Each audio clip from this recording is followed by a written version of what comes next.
Hi friends, എല്ലാവർക്കും സുഖമാണെന്ന് വിചാരിക്കുന്നു. അപ്പം ഇന്നലെ റിലീസ് ചെയ്ത ഏറ്റവും പുതിയ ചിത്രത്തിൻ്റെ ഒരു റിവ്യൂമായിട്ടാണ് ഞാൻ നിങ്ങളുടെ മുമ്പിൽ എത്തിയിരിക്കുന്നത്. പടത്തിൻ്റെ പേര് പെരുമാനി. ഡയറക്റ്റ് ചെയ്തിരിക്കുന്നത് മജുവിനെ നമുക്ക് എല്ലാവർക്കും തന്നെ പുള്ളിയുടെ ഒരൊറ്റ സിനിമ കൊണ്ട് തന്നെ പോപ്പുലറായ ഒരാളാണ്. അദ്ദേഹം അപ്പൻ എന്ന് പറയുന്ന സിനിമയുടെ സംവിധായകനാണ്. OTT-യിലൂടെയാണ് പടം റിലീസ് ചെയ്തത്. നമ്മൾ എല്ലാവരും ആ പടം കണ്ടതാണെന്ന് ഞാൻ വിശ്വസിക്കുന്നു. വളരെ മനോഹരമായിട്ടുള്ള ഒരു തിരക്കഥയിൽ ഒരു വ്യത്യസ്തമായ പ്രമേയം ചർച്ച ചെയ്ത സിനിമയാണ് അപ്പൻ.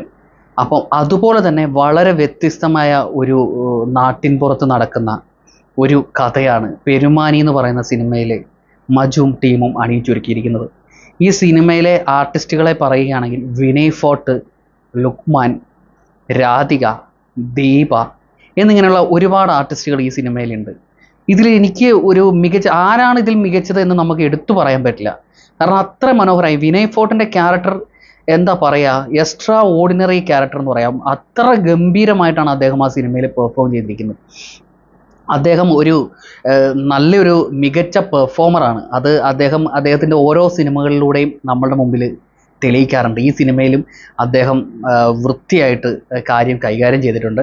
പിന്നെ അതുപോലെ തന്നെ ലുക്മാൻ്റെ ക്യാരക്ടറും വളരെ മനോഹരമായിട്ട് വന്നിട്ടുണ്ട്. ലുക്മാൻ കുറച്ചും കൂടെ ഒരു ഇരുത്തം വന്ന് ലുക്മാൻ ഇതുവരെ ചെയ്തിട്ടുള്ള ക്യാരക്ടറുകളിൽ നിന്നൊക്കെ വളരെ വ്യത്യസ്തമായി, കുറച്ച് സീരിയസ് ആയി, കുറച്ച് പക്വതയൊക്കെ ഉള്ള ഒരു വേഷമാണ് കൈകാര്യം ചെയ്തിരിക്കുന്നത്. പിന്നെ ദീപനെ നമുക്ക് എല്ലാവർക്കും അറിയാം. ഹോം എന്ന് പറഞ്ഞ സിനിമയിലൂടെ വന്ന ആളാണ് ദീപ ഒരു മികച്ച പ്രകടനം തന്നെയാണ് ഈ സിനിമയിൽ കാഴ്ചവെച്ചിരിക്കുന്നത്. പിന്നെ രാധികേനെ നമുക്ക് എല്ലാവർക്കും അറിയാം. അപ്പൻ എന്ന് പറയുന്ന സിനിമയിൽ അലൻസിയാറിനെ നോക്കാൻ വരുന്ന ഒരു ഹോം നേഴ്സിൻ്റെ വേഷമായിരുന്നു അവർ ആ സിനിമയിൽ ചെയ്തിട്ടുണ്ടായിരുന്നത്. അപ്പം അവരത് എന്തുകൊണ്ടും മികച്ച ഒരു രീതിയിലുള്ള പെർഫോമൻസ് അവർ കാഴ്ചവെച്ചുകൊണ്ട് തന്നെ അവരെ എല്ലാവരും നോട്ട് ചെയ്ത ഒരു വ്യക്തിയാണ്. അപ്പം ഈ സിനിമയിലും അവർ മികച്ച ഒരു പ്രകടനം തന്നെയാണ് കാഴ്ചവെച്ചിരിക്കുന്നത്. പെരുമാനി എന്ന് പറയുന്ന ഒരു സ്ഥലത്ത് ഒരു കെട്ടുകഥയും ആ കെട്ടുകഥയെ ചുറ്റിപ്പറ്റി ഉണ്ടാകുന്ന കുറേ ഇഷ്യൂസും അവിടുത്തെ നാട്ടുകാരുടെ കുറേ ദുരാചാരങ്ങളും, അപ്പം അവരുടെ ആ ഒരു നാട്ടിൻപുറത്ത് നടക്കുന്ന വളരെ രസകരമായ മനോഹരമായിട്ടുള്ള കുറേ സംഭവങ്ങളും ഈ സിനിമയിൽ വന്നിട്ടുണ്ട്. ഗോപി സുന്ദറാണ് ഈ സിനിമയുടെ മ്യൂസിക് കൈകാര്യം ചെയ്തിരിക്കുന്നത്. എനിക്ക് തോന്നുന്നത് ഈ അടുത്ത് വന്ന ഗോപി സുന്ദറിൻ്റെ മ്യൂസിക്കിൽ കുറേ സിനിമകൾ വെച്ച് നോക്കുകയാണെങ്കിൽ അതിൽ നിന്നും കുറച്ച് വ്യത്യാസമുണ്ട്. ഈ സിനിമയ്ക്ക് നന്നായിട്ടുണ്ട്. ഇതിൻ്റെ ഒരു ബാക്ക്ഗ്രൗണ്ട് സ്കോർ തന്നെയാണ് ഈ സിനിമേൻ്റെ ഒരു ഭംഗി. ആ സിനിമ ഇങ്ങനെ കേട്ടുകൊണ്ട് പോകുമ്പോൾ അതിൻ്റെ ഒരു ഹാസ്യം നമുക്ക് കറക്റ്റായിട്ട് ആ മ്യൂസിക്കിലൂടെ തന്നെ നമുക്ക് കിട്ടുന്നുണ്ട്. ഇത് തികച്ചും ഒരു ഫാമിലി എൻ്റർടൈനറാണ്. അത്രയ്ക്ക് ഫണ്ണായിട്ടുള്ളൊരു സിനിമയാണ്. ഒരു ഏച്ച് കെട്ടി വെച്ചിരിക്കുന്ന കോമഡികളോ അങ്ങനെ ഒരു കാര്യങ്ങളും ഈ സിനിമയിലില്ല.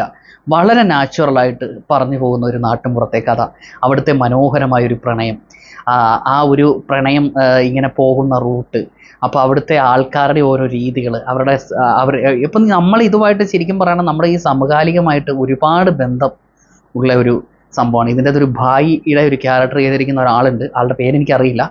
ആക്ച്വലി അയാളുടെയൊക്കെ പെർഫോമൻസ് ഭയങ്കര ഗംഭീരമായിരുന്നു. പിന്നെ ആ നാട്ടിൻപുറത്തെ കുറേ ചെറുപ്പക്കാരുണ്ട്. അവരെല്ലാവരും നന്നായിട്ട് പെർഫോം ചെയ്തെന്ന് തോന്നി. ശരിക്കും പറഞ്ഞാൽ ഒരു മുൻഷി എന്ന് പറയുന്ന TV-യിൽ ഒരു പരമ്പര ഉണ്ടല്ലോ, അപ്പോൾ ആ ഒരു മുൻഷിയിലെ ചില ക്യാരക്ടേഴ്സൊക്കെ ഇല്ലേ, അപ്പോൾ അതുപോലെയൊക്കെ നമുക്ക് ഫീൽ ചെയ്യുന്ന കുറേ ആർട്ടിസ്റ്റുകളെ, കുറേ വ്യക്തികളെ നമുക്ക് ആ സിനിമയിൽ കാണാൻ പറ്റും.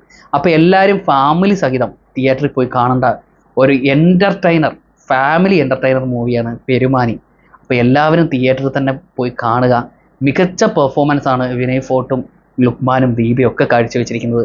കണ്ടിട്ട് അഭിപ്രായങ്ങൾ നമ്മുടെ ഈ വീഡിയോയുടെ താഴെ കമൻ്റായിട്ട് ഇടുക. ബൈ.